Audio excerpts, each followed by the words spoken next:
नमस्कार. आपल्या देशाला 6 ऋतू, उपऋतू आणि मुख्य 3 पावसाळा, उन्हाळा, हिवाळा असे छान ऋतू आहेत. समुद्रकिनारा आहे, नद्या आहेत, त्यामुळे आपल्याकडे खूप छान पद्धतीने अनेक प्रकारची फळं, फुलं, धान्य, कडधान्य अशी पिकवली जातात. आपल्या देशात आणि पाश्चिमात्य देशामध्ये वातावरणाचा खूप फरक आहे. तिथे पाश्चिमात्य देशात ढगाळ वातावरणात बर्फाळी वातावरण हे जवळजवळ 8 महिने असतं. सूर्याचं दर्शनही होत नाही. अशा ठिकाणीचं आपण का अंधानुकरण करतो? तिथे त्यांना गरज आहे गरम कपडे घालायचे, कोट टाय वापरायची.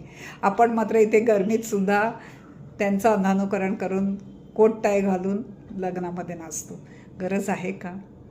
आपल्याकडे सुती कपड्यांचं छान धोतर वगैरे वेगवेगळे प्रकार आहेत. का आपण त्यांचं अंधानुकरण करायचं? त्यांच्याकडे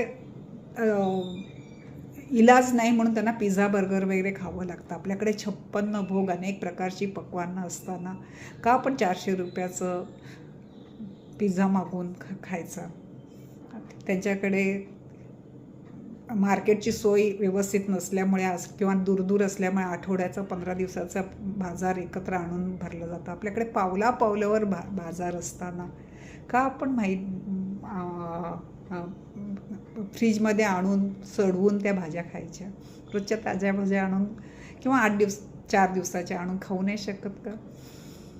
ते आपल्याकडे अनेक प्रकारची पेय आहेत. नारळ पाणी असू दे, अनेक प्रकारचे शरबत आहेत, कोकमाचं ताक, लस्सी. तिकडे तो प्रकार नाही आहे, त्यामुळे त्यांना कार्बोनेटेड पाणी प्यावं लागतं, थंड पेय प्यावं लागतं. आपण का त्यांच्यासारखं त्यांची ती मूर्खपणे अंधानुकरण करायचं? आपल्या देशामध्ये इतक्या प्रकारच्या वनस्पत्या, फुलं, फळं असताना थोडासा विचार करा. खूप महान देश आहे. उगाच अंधानुकरण करून मूर्खपणा नका करू. आपल्या वातावरणाशी योग्य असा आहार घ्या. थोडासा बदल करा स्वतःमध्ये. तुम्ही माझं ऐकता याबद्दल मी खूप आभारी आहे.